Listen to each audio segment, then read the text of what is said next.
जम्मू कश्मीर लद्दाख अध्ययन केंद्र की माननीय अध्यक्षा श्रीमती मीराताई खड़गकार, सचिव श्रीमान अभिनंदन जी पलसापुरे, उपस्थित सभी सुधी नागरिक जन, माता भगिनी, छोटी छोटी जो पुस्तिकाएं आज प्रकाशित हुई है, परंतु बड़ी महत्वपूर्ण पुस्तिकाएं हैं। अपने हृदय और मस्तिष्क को खुला रखकर अगर इनको पढ़ते हैं तो अनेक ग्रंथों के अध्ययन से या अनेक वर्षों के अनुभव से जो बोध मन में प्रकट होता है वो इसके सोच समझकर किए हुए वाचन से हमको मिल सकता है। ये विषय ऐसा है और इसका लेखन भी इस प्रकार से हुआ है।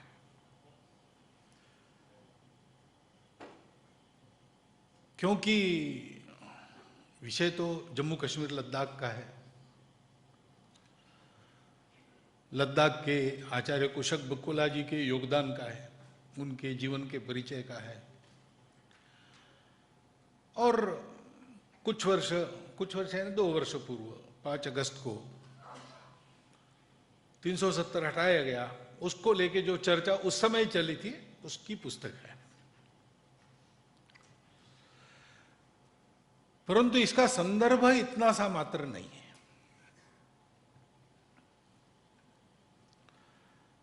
आचार्य कुशक बकुला जी के जीवन की महत्वपूर्ण घटनाएं हमारे लिए एक बोध देने वाली भी है और हमारे लिए हमारा पथ प्रदर्शित करने वाली भी है। जब कबायलियों का आक्रमण हुआ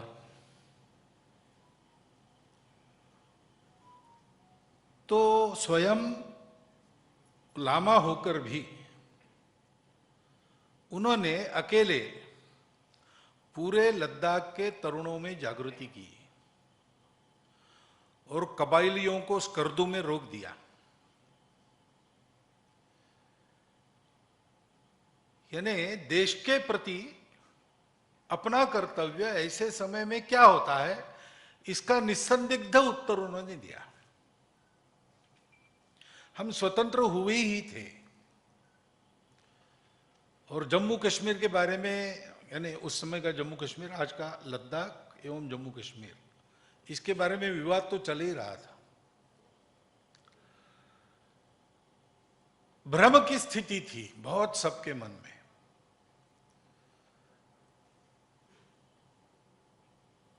परंतु उस भ्रमजाल में न फंसते हुए स्पष्ट निर्णय और तरुणों को उन्होंने जगाया।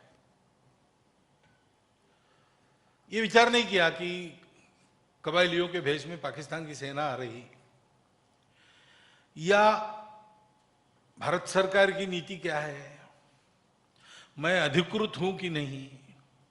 देश पर आक्रमण है, आक्रमणग्रस्त देश के नागरिकों का जो कर्तव्य होता है वो उन्होंने सीधा किया। कई बार ऐसे प्रयास होते हैं और उसको ऐसी चर्चाओं में उलझाया जाता है। जम्मू कश्मीर के संदर्भ में ही यह हमने देखा है कि वहां की परिस्थिति के नियंत्रण के लिए सेना कुछ करती है, उसमें कुछ हानि भी होती है इधर उधर की, तो सेना को ही कटघरे में खड़ा किया जाता है और मुद्दे टेक्निकल होते हैं। इतनी हिंसा पूर्व में हुई जम्मू कश्मीर में। हर हिंसा का जब प्रतिकार होने लगा, प्रतिकार जनता से नहीं, अधिकृत सरकारी संस्थाओं से हुआ, सेना से हुआ, वहां की पुलिस से हुआ, सरकार ने उसके लिए कुछ किया या करना चाहा, तो हमेशा मानवाधिकार का प्रश्न खड़ा किया गया। तो ऐसे तांत्रिक बातों में उलझा कर जो होना चाहिए वो होने नहीं देना, ये प्रयास चलता है और हम लोग भी विचार करने वाले लोग हैं, बुद्धि से विचार करते हैं, तो ये तर्क आते हैं तो कभी कभी हम लोग भी भ्रमित होते हैं। परंतु एक बात साफ है, भारत हमारा देश है और इस देश के मानहानि का प्रयास करने वाले, इस देश की अखंडता और एकात्मता को तोड़ने का प्रयास करने वाले अगर आगे बढ़ते हैं तो हमारा कर्तव्य तकनीकी बातों में न उलझते हुए, अर्थात अपने देश के कानून संविधान का सम्मान रखते हुए, परंतु हमारा जो कर्तव्य है वो काम करना है हमको, उससे हमारा संविधान कानून रोकता नहीं। उन्होंने वो किया और क्यों किया? वो तात्कालिक जोश नहीं था, आगे चल के विधानसभा में वो चुने गए, नियुक्त किए गए और शेख अब्दुल्ला वहां के मुख्यमंत्री थे, सदर रियासत थे और उनकी तूती बोलती थी। तब उन्होंने अपने पहले भाषण में ही साफ साफ कह दिया कि हमको भारत के साथ रहना है और किसी मजबूरी में हम इस बात को नहीं कर रहे या भावना के आवेग में नहीं कर रहे। लद्दाख की परंपरा, लद्दाख का संप्रदाय, वहां का बौद्ध मत आदि सारी बातें सुरक्षित रखते हुए लद्दाख की अगर उन्नति होनी है तो वो भारत के ही संविधान के अंतर्गत हो सकती है, इसको हम जानते हैं। सोच समझ के आगे चल के हम देखते हैं क्यों उनको भेजा गया मंगोलिया, रशिया। अब हम लोग इसकी कल्पना कर सकते हैं क्या, पता नहीं। हमारे इतिहास में भी एक समय ऐसा था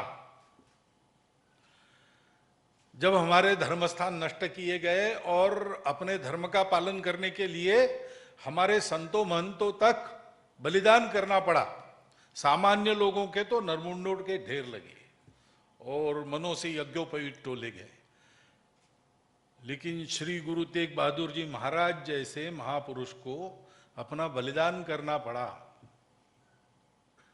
ऐसे दिन हमने देखे हैं, वो अगर हमको पता होंगे और याद होंगे तो हम वह दर्द समझ सकते हैं जो मंगोलिया और रशिया के साइबेरिया के भाग में जो बौद्ध मतानुयायी थे उनको हुआ होगा उस समय।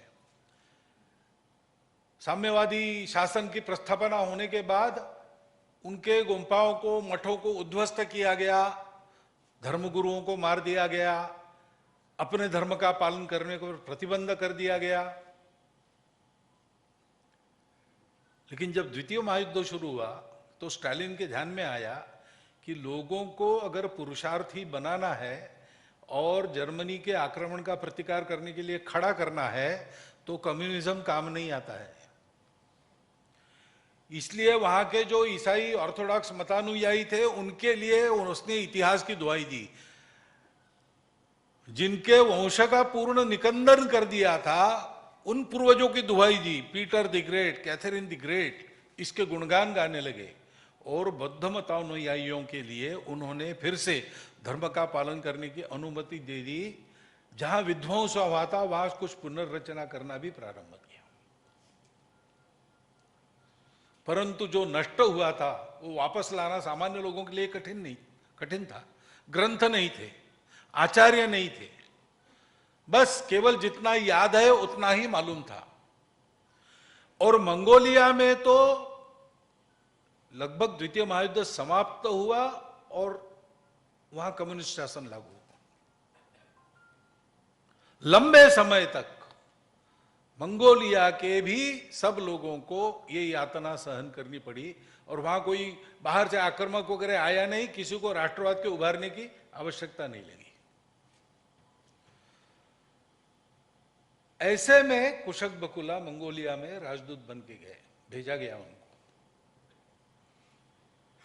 और कहा जाता है उसके जो लौकिक साक्ष्य मिलने चाहिए ऐसे साक्ष्य भी उनके महापरिनिर्वाण के बाद मिले। कुशक बकुला ये तथागत बुद्ध के जो 16 पार्षद हुआ करते थे स्थविर, उनमें से एक बकुला उनके 19वें अवतार थे। उनके परिनिर्वाण के बाद वो एक नेवला दिखा कुछ उनके स्थान पर, और ऐसे जो उनकी परंपरा में से लक्षण मिलते वो लक्षण मिले, ये सारी बातें हैं। लेकिन धर्मज्ञाता होने के नाते उन्होंने लोगों के खोए हुए धर्म को वापस दिया। मंगोलिया में आंदोलन चल रहा था कम्युनिस्टों के विरुद्ध। अब यहां भी एक बात देखने लायक, हमारे सीखने लायक है। रशिया का तो जर्मनी के खिलाफ युद्ध था, मंगोलिया में अपने ही लोगों के खिलाफ आंदोलन था, क्योंकि कम्युनिस्ट शासन था, वहीं के लोगों का था, लेकिन विचारधारा विदेशी थी। उसको हटाने के लिए वहां के युवक आंदोलन कर रहे थे। कुशक बुकला जी ने उनको कहा, जब कबायली लद्दाख पर चढ़कर आए तो उन्होंने युवकों की सेना तैयार की और सशस्त्र संघर्ष करके उनको रोका। लेकिन यहां उन्होंने युवकों को बताया कि देखो, अपने ही देश में अपने ही लोगों के खिलाफ खड़ा रहना है, हिंसा मत करना, अहिंसा का पालन करो। और उस अहिंसक संघर्ष के आधार पर विजय मिली, कम्युनिस्ट शासन चला गया। इन दोनों इलाकों में, यानी मंगोलिया पूरे में और रशिया का जो बौद्ध मतानुयायी इलाका पास में ही है, साइबेरिया में, वहां उन्होंने और धम्म का पुनर्जीवन किया, जो भारत का कर्तव्य है। समय समय पर दुनिया का खोया हुआ धर्म वापस देना, संतुलन लाना व्यवहार में। स्वतंत्र भारत का जो पहला ऐसा प्रयास हुआ, उसके नेतृत्व करने वाले कुशक बुकुला थे। भारत का जो अवदान है, जो योगदान है, जो पहले रहा है और आगे भी करना है, उसका बोध हमको उनके इस चरित्र से मिलता है। स्वयं धर्म के आचार्य थे, धर्म आचरण करने वाले आचार्य, इसलिए जीवन तो उसका उनका उस दृष्टि से प्रेरक है ही। अपनी उपासना कोई भी हो, पंथ कोई भी हो, लेकिन जो पहुंच जाते हैं उनके उपासना में भेद रहता है, लेकिन उनके आचरण में भेद नहीं रहता है। ऐसा एक जीवन सारे भारत के लिए उद्बोधक जीवन है। वो अपने राष्ट्र के, विश्व के जीवन में उत्तरदायित्व का बोध कराने वाला है। अपने राष्ट्र के अंदर अपना व्यवहार कैसा होना चाहिए, इसका बोध कराने वाला है। इसलिए छोटी सी पुस्तिका है, लेकिन महत्वपूर्ण है, बार बार पढ़नी चाहिए, ऐसी है। और दूसरा तो अरुण कुमार जी का यहां भाषण हुआ ही था।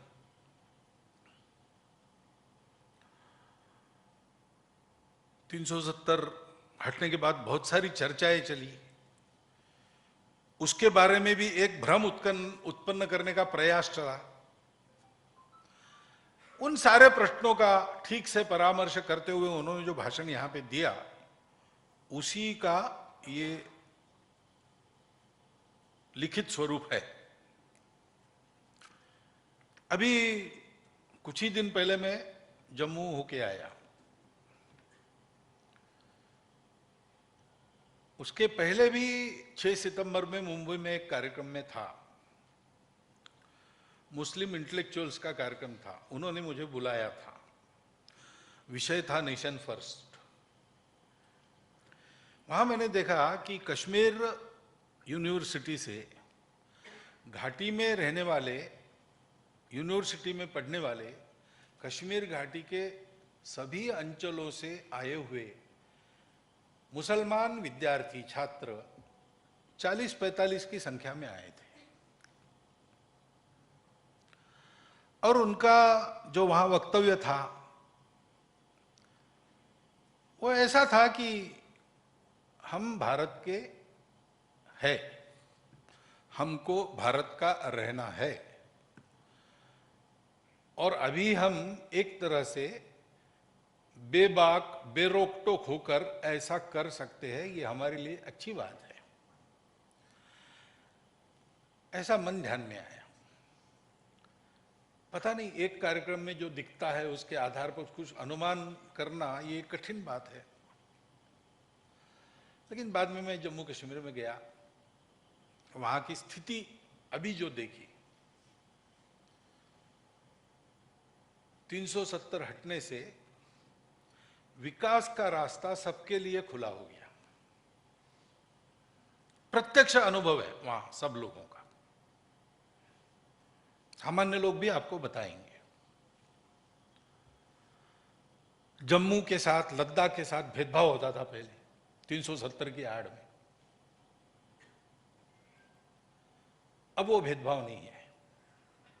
कश्मीर घाटी के लिए भी जो होता था वो 80% तो नेताओं के जेब में जाता था, जनता तक नहीं पहुंचता था। अब वो भी परिस्थिति नहीं है।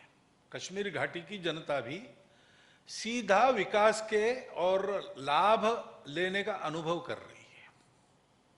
ये सबको बड़ा अच्छा लगता है। और स्वाभाविक वहां जीवन अधिक सुकर होने लगा है।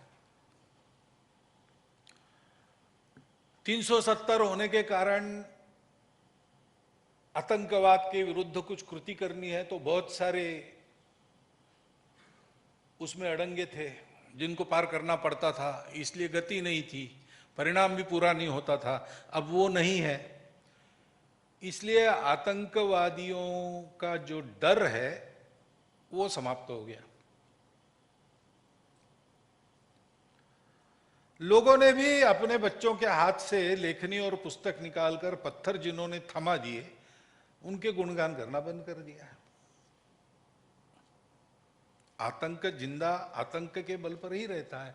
मन से वो आतंक हट गया तो खुला वातावरण हो गया। परंतु एक बात है, अपने देश से अपना नाता सौदे का नहीं है, लेन देन का नहीं है।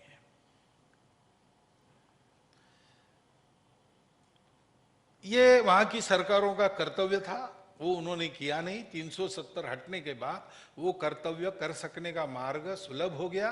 अभी वहां गवर्नर है, उनके कारण और ये सारा हो रहा है। कल वहां चुनाव भी होंगे, सरकारें भी आएगी, लेकिन ये सारा हो सकता है। बाधा निकल गई। हमारा स्वभाव ऐसा है कि हमको दिखने वाली बाधा निकल जाती है तो हम आश्वस्त होके सुस्त हो जाते हैं। यानी अभी भी कहा गया ना, क्या जन्म सार्थक हो गया, ऐसा कुछ कहा गया ना। संकट समाप्त नहीं हुआ है। 370 अपने आप में संकट था क्या? 370 जिस कारण आया वो संकट है। और इसलिए जब देखते वहां तो 3 प्रवाह निश्चित रूप से नजर आते। एक प्रवाह तो मीडिया में आते ही रहता है आतंकवादियों का, अभी भी वो लक्षित हिंसा वगैरह कर रहे। वो जो डर भागा है तो उनकी जैसी सारी नाड़ियां ही बंद हो गई, तो उसको वापस लाने के प्रयास में और जो जो सहयोग करते हैं विकास के प्रयासों में, जो जो समर्थन करते हैं भारत के साथ रहने का, उनमें से जो आगे है, फिर से विस्थापित पंडितों का पुनर्वसन न हो, इसलिए जो जो पंडित है उनकी लक्षित हिंसाएं चल रही है। लेकिन वहां यह भी बात है, 370 हटा तो अगर उसके पहले 15 दिन अगर आप कहते देश में कि 370 हट सकता है, तो 370 हटाने के समर्थक लोग भी कहते कि कठिन बात है, नहीं होगा, ये हो नहीं सकता, हो नहीं सकता। हो गया। अभी की जो केंद्र की सरकार है उसने कर दिया,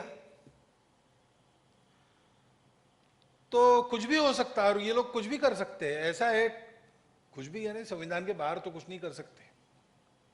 संसद में कानून पास करके लाया गया है, लेकिन ये सारी बातें हो सकती है। ये वहां पता चलने के कारण जनता में भी अब लड़ने का मादा है कि हम नहीं डरेंगे। एक बार डरे, बहुत हो गया, अब नहीं डरेंगे। परंतु एक ये प्रवाह अभी गया नहीं है। पाकिस्तान से साठगांठ बनाकर पाकिस्तान के ही फुसलाने से कट्टर सांप्रदायिक एक भेद मन में लेके उसके आधार पर कश्मीर को भारत से अलग करना पाकिस्तान चाहता है, अपने पंखों के नीचे उसको लेना। उसमें कुछ लोग होंगे जो कहेंगे आजादी। वो प्रवाह अभी पूरा सूखा नहीं है, नष्ट नहीं हुआ है। और जैसा मैंने कहा, मुंबई में जो मैंने सुना, मैंने देखा कि वहां एक प्रवाह प्रमाण में छोटा है लेकिन संख्या में बहुत बड़ा है। इतनी संख्या है तो कुछ भी कर सकते हैं, लेकिन कुल मिलाकर जो संख्या है वहां उसके प्रमाण में छोटा है, लेकिन वो बढ़ रहा है। वो सोचता है कि भारत की राष्ट्रीयता ही हमारी राष्ट्रीयता है, उसके साथ ही हमको रहना है। उसमें भी तरुण पीढ़ी अच्छी मात्रा में है।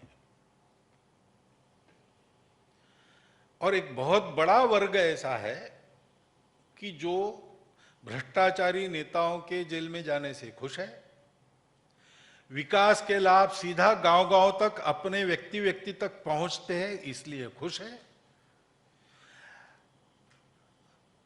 2024 तक तो केंद्र सरकार बदल नहीं सकती इसलिए उसके साथ है, और लोगों के सुर में सुर मिलाकर बात करता है। लेकिन मन में अग है कि ये सब होके भी अगर अलग हो जाए, स्वतंत्र रहे तो अच्छा ही है।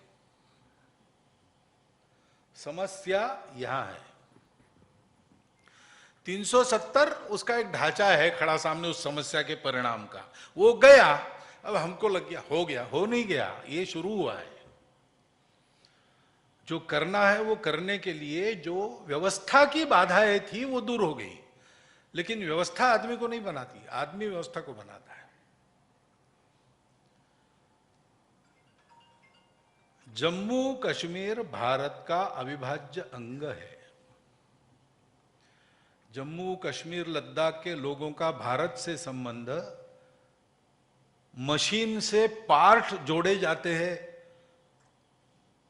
नट बोल्ट कस के, वैसा नहीं है। वो अंगांगी भाव है। मेरे हाथ का मेरे साथ जैसा संबंध है, मेरे सिर का मेरे साथ जैसा संबंध है, वैसा संबंध, जीवंत संबंध उनका हमसे है, हमारा उनसे है। हम सब लोग भारत है, और हम भारत नहीं है तो हम कुछ नहीं है। हम तब तक पंजाबी है, बंगाली है, कश्मीरी है, ऐसे है वैसे है, ये पूजा मानते वो पूजा मानते, ये सारी बातें तब तक है जब तक हम भारत है। अगर हम भारत नहीं है तो जिस किसी और पेड़ का आश्रय ले, वहां तो एक ही भाषा है, एक ही पूजा है और एक ही वेशभूषा है, वैसे ही चलना पड़ेगा। एक भारत है जो सबको मानता है, और इसलिए हम जो भी है वो वैसे इसलिए है कि हम भारत है। इस बात को नहीं माना गया, इसलिए कश्मीर की समस्या खड़ी हो गई। इस बात को नहीं माना गया, इसलिए कश्मीर से पंडितों को बाहर आना पड़ा, हिंदुओं का निष्कासन हुआ। और अगर यही सिलसिला चलता तो बाकी सबको बाहर आना पड़ता, क्योंकि वृत्ति तो यही है कि हमारे ही रहेंगे, दूसरे नहीं रहेंगे। यानी शियाओं को भी बाद में बाहर आना पड़ता। आज ही वहां चिल्लाते शिया, बौद्धों को, सिखों को, सबको बाहर आना पड़ता। जिनका चलता वहां, उन्हीं का पलड़ा भारी होता, वही रहते, बाकी सब जाते। ये जो प्रवृत्ति है कट्टरपन की, वो भारत की नहीं है, वो अभारतीय है। उस प्रवृत्ति के साथ संघर्ष है। सबको स्वीकार करने वाली, सबको अपना मानने वाली भारत की प्रकृति, वो किसी के मजहब को देखकर भेद नहीं करती, किसी के भाषा को देखकर भेद नहीं करती, कौन क्या देता है और लेता है इसके आधार पर विचार नहीं करती। वो तो सबको अपना मानने वाला स्वभाव है, वो संस्कृति है।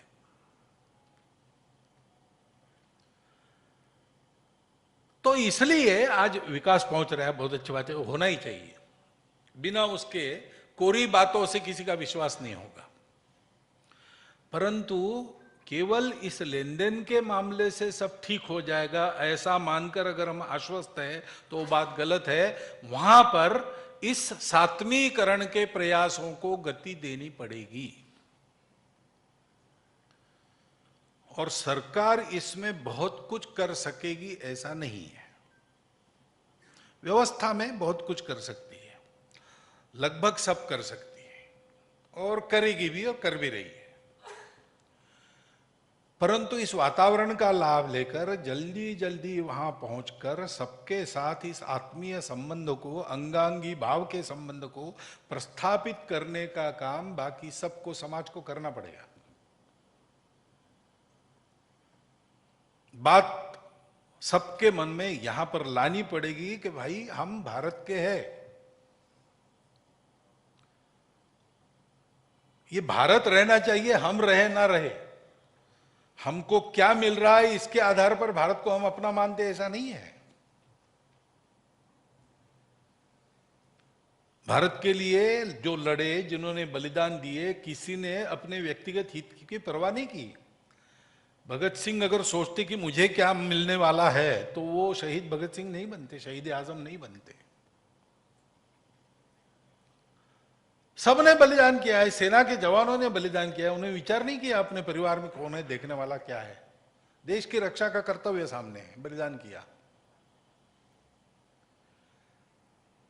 अपनेपन के आधार पर इस देश के साथ ऐसे जीवंत संबंध को मन में महसूस करना करते थे। मकबूल शेरवानी जी का बलिदान ऐसे ही हुआ बारामूला में, वो बच सकते थे, बचे नहीं। वो चुपचाप रह सकते थे, शांत रह सकते, रहे नहीं। उन्होंने कबायलियों को रास्ता दिखाने के बहाने उनको ऐसे भटका दिया कि वो श्रीनगर पहुंच ही नहीं सकते, ऐसे जगह पर लाकर खड़ा कर दिया, इसलिए उनको फांसी दी। ऐसे लोग वहां भी हुए हैं और आज भी है। वहां के सब लोग वृत्ति से ऐसे बने, इसलिए अपना ठीक है, अपनी व्यवस्था फेडरल है और अपना राज्य लोगों के भौतिक हित की बात करता है क्योंकि वो सेक्युलर है, बाकी बात नहीं करता, अच्छी बात है। धर्म वर्म की बात ना करे, लेकिन एक इंटीग्रेशन नाम की जो चीज है, वो इंटीग्रेशन लाने का आदेश है संविधान में। हमने संविधान में कहा है we the people of India. वो वीनेस क्या है, वो हम भावना कौन सी है? वो भावना है, भले ही मन का भाव है, लेकिन वो मन का भाव सारी बातों को बनाता है। उस भाव को बनाने का प्रयास करना पड़ेगा, उसके लिए समाज की योजनाएं बननी पड़ेगी, बन रही है, उसको भी समर्थन अपने को देना पड़ेगा। और ये देखना पड़ेगा जैसा 370 हटाने के बाद जो जो अन्याय भेदभाव चल रहा था वो रिस्टोर हो रहा है धीरे धीरे। वो अन्याय चला गया, उसकी जगह न्याय स्थापित हो गया, ऐसा एक एक बात हो रही। वैसे कश्मीर के बाशिंदे हैं, उनको बाहर खदेड़ा गया है, वो वहां स्वाभिमान संपन्न होकर अपने सुरक्षा के प्रति आश्वस्त और समर्थ होकर भारत के बनकर रह गए, अपनी पूजा सुख से वहां कर सके, ऐसा वातावरण वहां बने और लोगों की वापसी हो, वहां बच जाए कश्मीरी हिंदुओं की, होना पड़ेगा।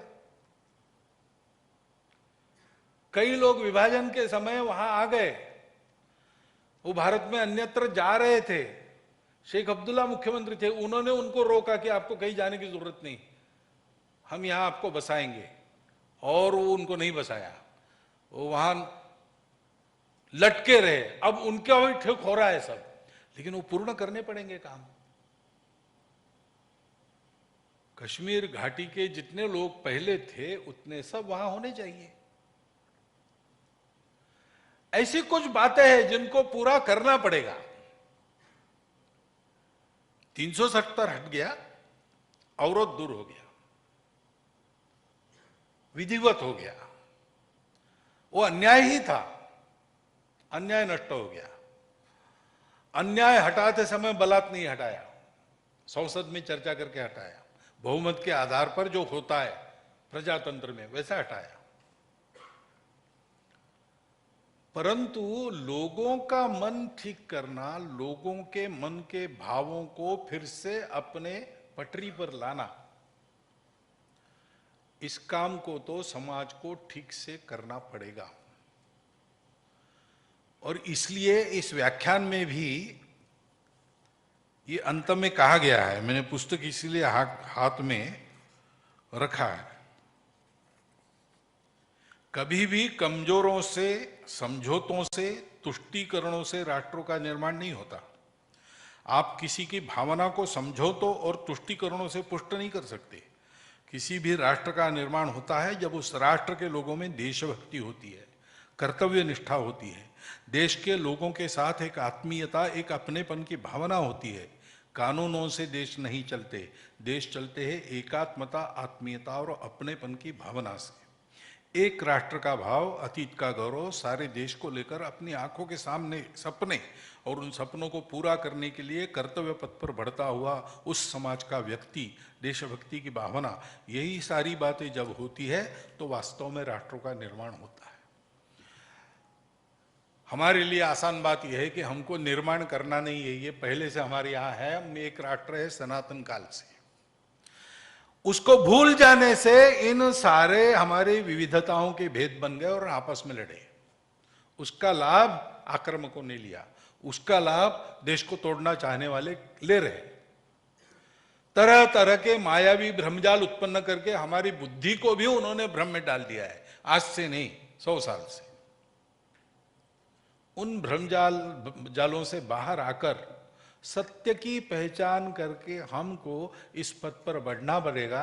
जम्मू कश्मीर लद्दाख के बारे में भी यही बात है कि अपने विकास की संभावना, अपने लिए स्वतंत्रता की संभावना वो अनुभव कर रहे हैं, लेकिन उतने मात्र से काम नहीं चलेगा। अपनेपन की भावना उधर से भी और इधर से भी। ये मेरा भारत है, ये मेरा राष्ट्र है, इसके लिए मेरा जीवन है और उसके लिए मैं कर्तव्य पथ पर चलूंगा। इस प्रकार का एक भाव मन में लेकर चलने वाला समाज सामान्य रूप से जैसे बाकी भारत में मिलता है वैसे वहां होना चाहिए। इस दृष्टि से प्रयास हम करते रहेंगे। इस दृष्टि से जो भी प्रयास चलेंगे उसमें हमारी सहायता भी होती रहेंगी। और ये प्रयास कैसे चल रहे, क्या चल रहे, इसकी जानकारी, उसमें क्या क्या करने की आवश्यकता है, इसका प्रबोधन, और ये सब ऐसा है, ये अपने मन का निश्चय होने के लिए आवश्यक जो तथ्य है, उन तथ्यों का और सारा मंडन जम्मू कश्मीर लद्दाख अध्ययन केंद्र करता रहेगा। ये मुझे विश्वास है। वो अपना काम करेंगे, हम भी अपना काम करें, इतना एक अनुरोध आपके सामने रखता हूं और मेरे भाषण को समाप्त